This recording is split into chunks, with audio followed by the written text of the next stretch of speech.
বন্ধুসকল, শিক্ষা বিভাগৰ কেইবাটাও গুৰুত্বপূৰ্ণ খবৰ আজিৰ এই ভিডিঅ'টোত লৈ আনিছোঁ।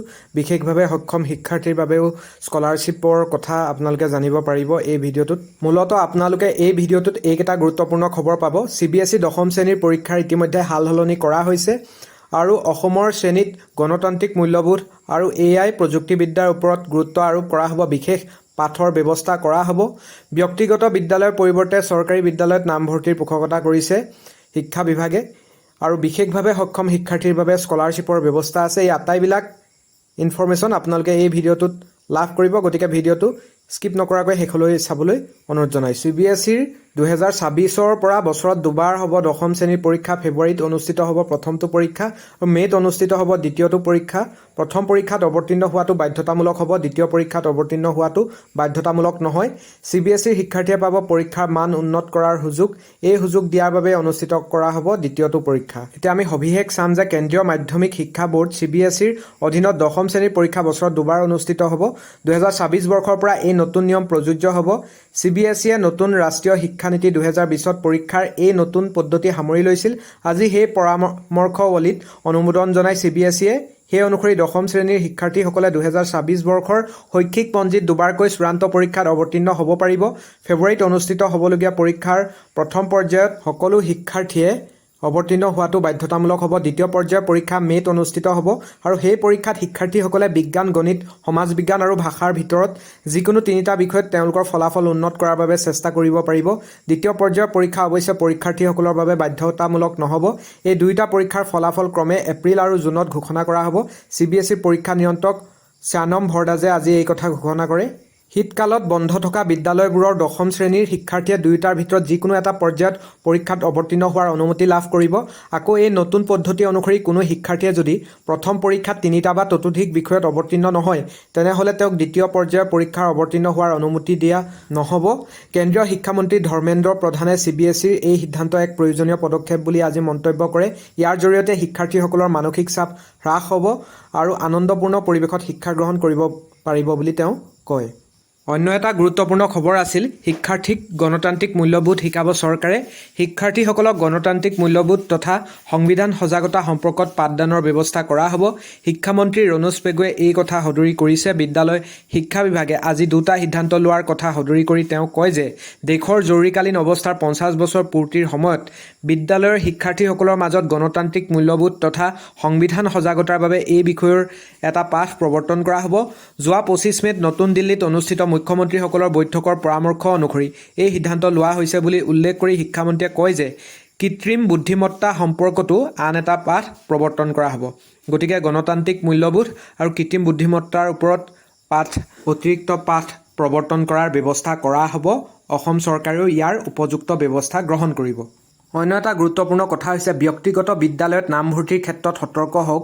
শিক্ষা বিভাগে এখন গুৰুত্বপূৰ্ণ নটিচ জাৰি কৰিছে আৰু 141খন প্ৰাইভেট স্কুলৰ হাইস্কুল শিক্ষান্তৰ ফলাফল যে শূন্য হৈছে, এই কথাটো বিজ্ঞাপন দি শিক্ষা বিভাগে সন্তানসকলক বিদ্যালয়ত নামভৰ্তিৰ ক্ষেত্ৰত সতৰ্ক হ'বলৈ আহ্বান জনায়।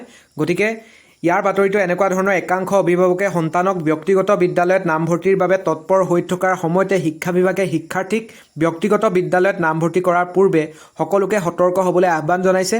অসম ৰাজ্যিক বিদ্যালয় শিক্ষা পৰিষদে এক জাননীযোগে ৰাজ্যৰ সকলো অভিভাৱকসকলক সতৰ্ক হ'বলৈ আহ্বান জনাইছে। পৰিষদে আনকি 2025 চনৰ হাইস্কুল শিক্ষান্ত পৰীক্ষাত যি 141খন ব্যক্তিগত খণ্ডৰ বিদ্যালয়ৰ ফলাফল শূন্য, সেই বিদ্যালয়ৰ তালিকা ৰাজহুৱা কৰিও অভিভাৱকক সতৰ্ক কৰিছে। এইখন হৈছে শিক্ষা বিভাগৰ তৰফৰ পৰা জাৰি কৰা জাননী। ইয়াত বিদ্যালয় এখনত নিজৰ সন্তানসকলক নামভৰ্তি কৰাৰ আগতে আন্তঃগাঁথনি, শিক্ষকৰ শিক্ষাগত অৰ্হতা, বিজ্ঞানাগাৰৰ ব্যৱস্থা, পুথিভঁৰালৰ ব্যৱস্থা, সংশ্লিষ্ট পৰিষদত বিদ্যালয়ৰ পঞ্জীয়ন, এই সকলোবিলাক চাবলৈ কৈছে। আৰু HSLC পৰীক্ষাত, হাইস্কুল শিক্ষান্ত পৰীক্ষাত যি 141খন বিদ্যালয়ৰ ৰিজাল্ট শূন্য আহিছিল, তাৰ তালিকাও ইয়াত দি দিছে।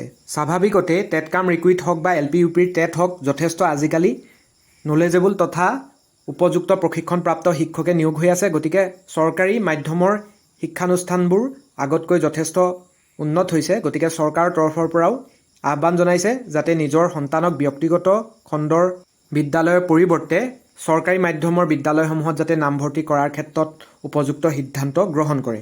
শিক্ষা বিভাগৰ গুৰুত্বপূৰ্ণ খবৰসমূহৰ ভিতৰত আটাইতকৈ আজি অন্যতম গুৰুত্বপূৰ্ণ এটা খবৰ হৈছে যে 2025-26 বৰ্ষৰ বাবে বিশেষভাৱে সক্ষম ছাত্ৰ ছাত্ৰীৰ বাবে ৰাষ্ট্ৰীয় বৃত্তি পৰ্টেলৰ জৰিয়তে প্ৰি মেট্ৰিক, পোষ্ট মেট্ৰিক আৰু শীৰ্ষ শ্ৰেণীৰ বৃত্তিৰ বিজ্ঞাপন ইতিমধ্যে প্ৰকাশ পাইছে আৰু এই নটিচৰ দ্বাৰা জনোৱা হৈছে যে দ্য ডিপাৰ্টমেণ্ট অফ পেনশ্যনছ উইথ ডিছেবিলিটিজ সামাজিক ন্যায় আৰু সবলীকৰণ মন্ত্ৰালয় ভাৰত চৰকাৰৰ ৰাষ্ট্ৰীয় বৃত্তি পৰ্টেলৰ জৰিয়তে NSP নেশ্যনেল স্কলাৰশ্বিপ পৰ্টেল বিশেষভাৱে সক্ষম ছাত্ৰ ছাত্ৰীৰ বাবে বৃত্তি ৰূপায়ণ কৰি আহিছে 2025-26 বৰ্ষৰ বাবে আবেদন প্ৰক্ৰিয়া ইতিমধ্যে আৰম্ভ হৈছে সেয়েহে তলত উল্লেখ কৰা যোগ্যতা অনুসৰি বা যোগ্যতা অনুযায়ী বিশেষভাৱে সক্ষম ছাত্ৰ ছাত্ৰীসকলক আবেদন কৰিবলৈ অনুৰোধ জনোৱা হ'ল ছাত্ৰ ছাত্ৰীসকলে www.scholarships.gov.in ৱেবছাইটত গৈ আবেদন কৰিব পাৰিব আমি ৱেবছাইটটো আমাৰ ডেছক্ৰিপশ্যনতো দি দিম আপোনালোকে তাত গৈ চাই ল'ব পাৰিব ইয়াত যিটো আপোনালোকৰ বিশেষভাৱে সক্ষম বা ফিজিকেলি হেণ্ডিকেপ প্ৰাৰ্থীৰ বাবে প্ৰি মেট্ৰিক, পোষ্ট মেট্ৰিক আৰু শীৰ্ষ শ্ৰেণীৰ বৃত্তিৰ বিজ্ঞাপন আহি আছে আপোনালোকে সেইখিনি ৱেবছাইটত গৈও চাই ল'ব পাৰিব আৰু যোগ্যতাৰ মাপকাঠিসমূহ এনেকুৱা ধৰণৰ প্ৰি মেট্ৰিক যিটো বৃত্তি আছে সেইটো পাব নৱম আৰু দশম শ্ৰেণীৰ বাবে ক্লাছ 9 আৰু ক্লাছ 10ৰ কেণ্ডিডেটসকলে লাভ কৰিব আৰু যিটো পোষ্ট মেট্ৰিক বৃত্তি সেইটো একাদশ শ্ৰেণীৰ পৰা ষ্টাৰ্ট হৈ স্নাতকোত্তৰ ডিগ্ৰীৰ বাবে মানে ক্লাছ 11টো আপোনালোকে মাষ্টাৰ ডিগ্ৰী ছেকেণ্ড ইয়েৰলৈকে পাই থাকিব আৰু শীৰ্ষ শ্ৰেণীৰ বাবে স্নাতকোত্তৰ ডিগ্ৰী বা ডিপ্ল'মাৰ বাবে আৰু শীৰ্ষ শ্ৰেণীৰ বৃত্তিটো আপোনালোকে যিখন ইনষ্টিটিউট যায় সেইখনৰ জৰিয়তে আপোনালোকে গ্ৰেজুৱেট বা পোষ্ট গ্ৰেজুৱেশ্যন যিয়ে নকৰক লাগে বা ডিপ্ল'মা আপোনালোকে যিয়ে নকৰক লাগে এই শীৰ্ষ শ্ৰেণীৰ বৃত্তিৰ বাবেও আপোনালোকে ফিজিকেলি হেণ্ডিকেপসকলে আবেদন কৰিব পাৰিব আৰু কি লাগিব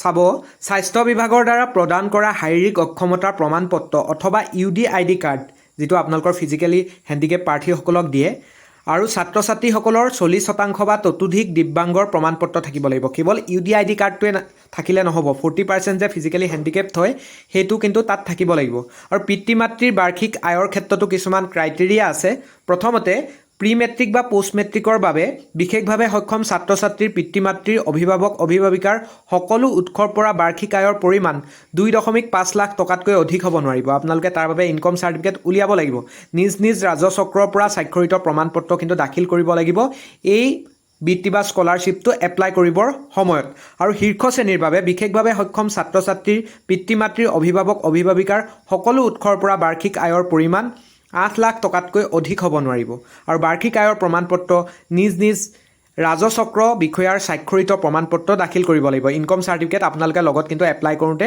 আপলোড কৰিব লাগিব আৰু এটা চৰ্ত আছে আবেদনকাৰী বা তেওঁলোকৰ পিতৃ মাতৃয়ে তেওঁলোকৰ বেংক একাউণ্ট আধাৰ নম্বৰৰ সৈতে সংযোগ কৰিব লাগিব আধাৰ চিডিংটো কৰি ৰাখিব লাগিব আৰু ৰাষ্ট্ৰীয় বৃত্তি পৰ্টেলৰ জৰিয়তে বৃত্তি প্ৰদানৰ বাবে একাউণ্ট নম্বৰৰ প্ৰয়োজন নাই হিতাধিকাৰীৰ আধাৰ সংযোগী বেংক একাউণ্টত পোনপটীয়াকৈ বৃত্তি প্ৰদান কৰা হয় আৰু আবেদনকাৰীৰ বাবে কিছুমান চৰ্ত আছে ৰাষ্ট্ৰীয় বৃত্তিৰ বাবে আবেদন কৰিবলৈ যোগ্য সকলো নতুন নৱীকৰণ আবেদনকাৰীয়ে ৰাষ্ট্ৰীয় বৃত্তি পৰ্টেল আবেদন কৰাৰ আগতে প্লে ষ্ট'ৰৰ উপলব্ধ মোবাইল এপ্লিকেশ্যন NSPOTR জৰিয়তে এককালীন পঞ্জীয়ন ওৱান টাইম ৰেজিষ্ট্ৰেশ্যন OTR কৰিব লাগিব আৰু লগতে ফেচ অথেণ্টিকেশ্যন কৰিব লাগিব এই পৰ্টেলটো আপোনালোকে বা এই মোবাইল এপ্লিকেশ্যনটো আপোনালোকে ডাউনলোড কৰি OTR আৰু ফেচ অথেণ্টিকেশ্যনটো ফাৰ্ষ্ট কৰি ল'ব তাৰপিছতে আপোনালোকে এপ্লাই কৰিবলৈ যাব ওচৰৰ CSC চেণ্টাৰ তাৰপিছত দ্বিতীয় এটা চৰ্ত ৰাখিছে যোৱা বছৰ বৃত্তিৰ বাবে আবেদন কৰা ছাত্ৰ ছাত্ৰীসকলে ইতিমধ্যে পঞ্জীয়নভুক্ত মোবাইল নম্বৰৰ জৰিয়তে ৰেফাৰেন্স ID লাভ কৰিছে